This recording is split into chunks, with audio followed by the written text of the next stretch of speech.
दोस्तों आज की वीडियो में हम प्रश्नावली 3.2 में क्वेश्चन नंबर 1 को हम सॉल्व करने वाले हैं। तो इस क्वेश्चन में हमसे कहता है कि निम्न संख्याओं में रेखीय समीकरण के युग्म बनाइए और उनके ग्राफ विधि से हल करिए। यानी कि हमें क्वेश्चन को सॉल्व करना है, इनका रेखीय समीकरण बनाना है और उस रेखीय समीकरण का हमको ग्राफ भी बना करके दिखाना है।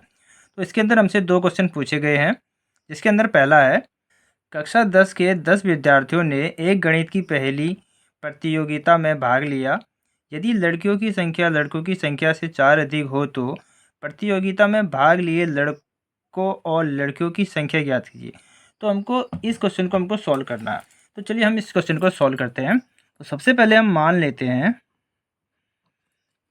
माना लड़कियों की संख्या x और लड़कों की संख्या y है। ठीक है। क्वेश्चन में हमसे कह रहा है, प्रश्नानुसार क्वेश्चन में हमसे कहता है 10 विद्यार्थियों ने एक गणित की पहली प्रतियोगिता में भाग लिया। यानी कि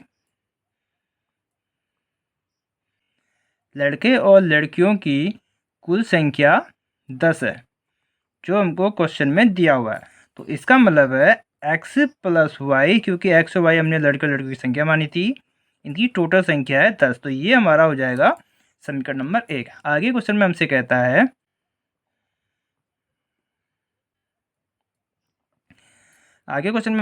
कि लड़कियों की संख्या लड़कों की संख्या से 4 अधिक है। ठीक है। तो लड़कों की संख्या क्या हमारी x है, तो लड़कों की संख्या जो है लड़कियों की संख्या से 4 अधिक है, तो हम इसमें 4 जोड़ देंगे। ठीक है। तो y को हम इस तरफ ले आएंगे तो ये हमारा दूसरा समीकरण बन जाएगा x minus Y equal to 4। तो ये हमारा हो गया है दूसरा समीकरण। तो इस प्रकार से हमको दोस्तों 2 समीकरण हमको मिल चुके हैं, जिसको हम रेखीय समीकरण कहते हैं। अब हम इसको ग्राफ विधि से हम सॉल्व करेंगे। तो आपको पता है कि ग्राफी विधि से हमको सॉल्व करने के लिए हमको x और y के हमको मान निकालने होंगे। ठीक है। तो हम समीकरण नंबर 1 लेते हैं। तो समीकरण नंबर 1 हमारा है x plus Y equal to 10। तो हमको इसमें x और y के हमको मान निकालने हैं, जिससे दायां पक्ष और बायां पक्ष हमारा बराबर निकल के आए। तो हम देखेंगे कि क्या क्या रख सकते हैं। देखिए 5x का y का मान रखेंगे तो 5 5 10 हो जाएगा, तो दाएं पक्ष से बायां पक्ष से हो जाएगा। तो उसी तरह से दूसरा मान हमारा 6 4 और उसी तरीके से हमारा 7 3। अगर हम x का और y का मान अगर हम ये रखेंगे तो हमारा दोनों ही पक्ष हमारा बराबर निकल के आएगा। ठीक है। अब हम समीकरण नंबर 2 को देखते हैं। समीकरण नंबर 2 है हमारा x minus Y equal to 4। ठीक है। अब हम इसमें x और y के हम मान निकालेंगे। तो इसमें हम क्या निकाल सकते हैं दोस्तों, x और y। x की जगह अगर हम 5 रखेंगे, y की जगह 1 रखेंगे तो हमारा 4 इक्वल टू 4 आएगा। उसी तरीके से दूसरा जो हमारा मान आएगा 6 और 2 आएगा। और उसी तरीके से हमारा तीसरा जो हमारा बिंदु है या मान कह सकते हैं x y का 7 और 3 है। तो दोस्तों हमने समीकरण 1 और समीकरण 2 में x और y के मान निकाल दिए हैं। अब इन x y के मानों से आप ग्राफ बना सकते हैं। ग्राफ कैसे बनाना है उस पर मैंने डीपली में वीडियो बनाई है, लिंक आपको डिस्क्रिप्शन में मिल जाएगा। अगर आपको नहीं पता है तो वीडियो को आपको ज़रूर देखना है और ग्राफ बनाना है। दोस्तों जब आप ग्राफ बनाएंगे तो आप देखेंगे समीकरण 1 और समीकरण 2 की जो रेखाएं है हमारी ग्राफ रेखा, वह एक दूसरे को विभाजित करेंगे। कहाँ पर करेंगे, आप यहाँ पे देखेंगे कि समीकरण हमारा 1 में जो x का मान है 7, वही समीकरण 2 में भी x का मान है 7। समीकरण 1 में y का मान है 3 और यहाँ पर भी आप देखेंगे y का मान है 3। तो हमारा जो बिंदु होगा, दोनों ही ग्राफ का जो हमारा बिंदु होगा 7 3, यहाँ पर दोनों ही रेखाएं एक दूसरे को विभाजित करेंगी। तो दोस्तों एक दूसरे को अगर विभाजित कर रही हैं तो इसका मतलब है कि वही जो है समीकरण का हल भी है। ठीक है। तो समीकरण का हल है तो इसका मतलब ये हुआ कि हमारी जो लड़कियों की संख्या है वह दोस्तों 7 होगी, क्योंकि आप देखेंगे यहाँ पे x का मान 7 है और पहले समीकरण में x का मान 7 है और ये बिंदु जो है हमारा समान है, यहीं पर ही दोनों ग्राफ रेखा एक दूसरे को काटने वाली है। तो उसी तरीके से लड़कों की संख्या हमारी क्या हो जाएगी,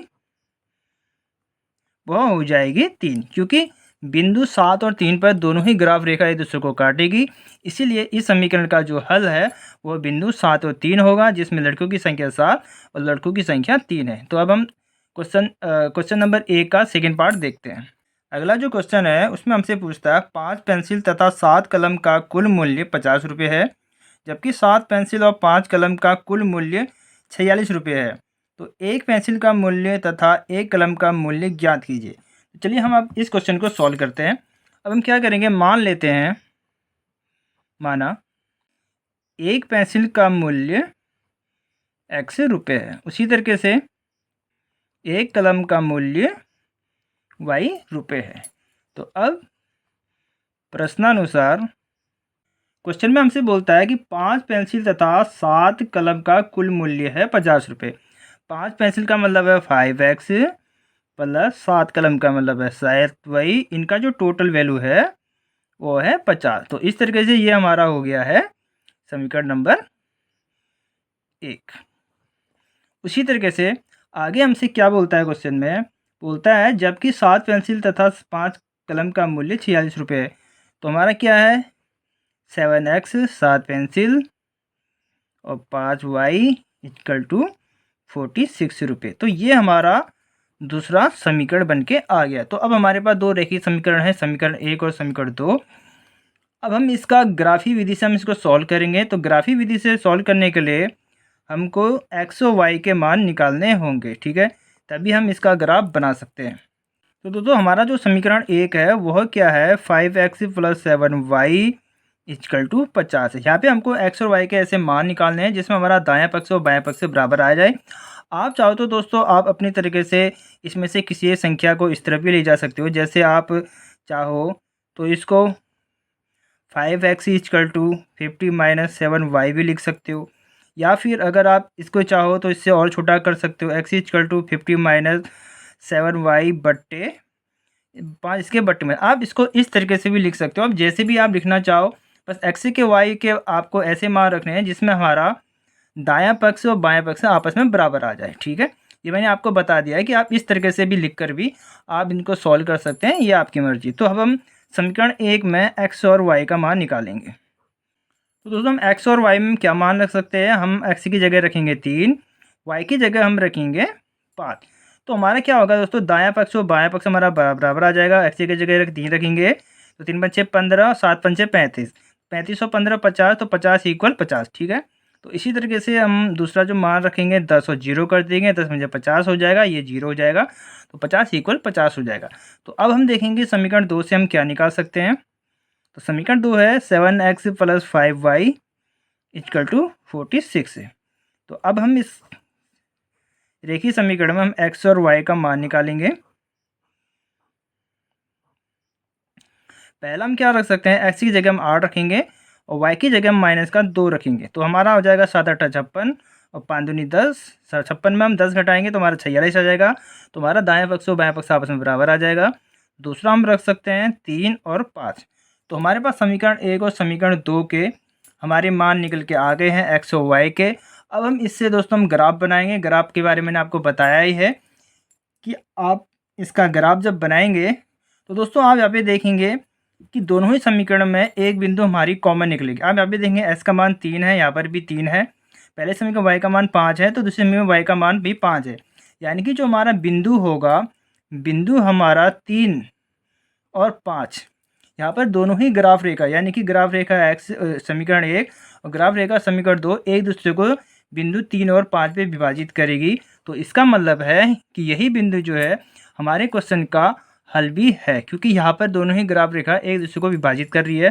तो इसका मतलब है एक पेंसिल का जो मूल्य होगा दोस्तों, हमने पेंसिल का मूल्य माना था x, तो x हमारा है 3, तो कितना हो जाएगा 3 रुपये। उसी तरीके से एक कलम का जो मूल्य होगा वह दोस्तों होगा 5 रुपये। तो इस तरीके से दोस्तों यह क्वेश्चन हमने सॉल्व कर लिए हैं। क्वेश्चन नंबर 1 के अंदर हमसे 2 क्वेश्चन पूछे गए थे, दोनों ही क्वेश्चन मैंने सॉल्व करा दिए हैं। बस मैंने आपको ग्राफ बनाना नहीं बताया है। ग्राफ पर मैंने ऑलरेडी डीपली में मैंने वीडियो बनाई है, लिंक आपको इसमें मिल जाएगा, उसको आपको देखना है और आपको दोनों ही समीकरण का ग्राफ बनाना। तो जब आप ग्राफ बनाएंगे तो दोनों ही रेखा जिस बिंदु पर काटती है वही इसका हल होता है। तो मैंने दोनों ही क्वेश्चन मैंने आपको बता दिया है। जैसे क्वेश्चन का जो सेकंड पार्ट था जिसको हमने अभी सॉल्व किया है, बिंदु 3 5 पर दोनों ही रेखा आपस में काटती, इसलिए यह समीकरण का हल होता है। क्योंकि x का मान हमने पेंसिल माना था तो 3 हमारा x का मान था, तो पेंसिल की वैल्यू होगी 3 रुपये। उसी तरीके से कलम को हमने y माना था तो एक कलम का बिंदु हमारा 5 हो गया, क्योंकि y का मान हमारा 5 था। तो दोस्तों आज की वीडियो में इतना ही, मिलते हैं नेक्स्ट वीडियो में।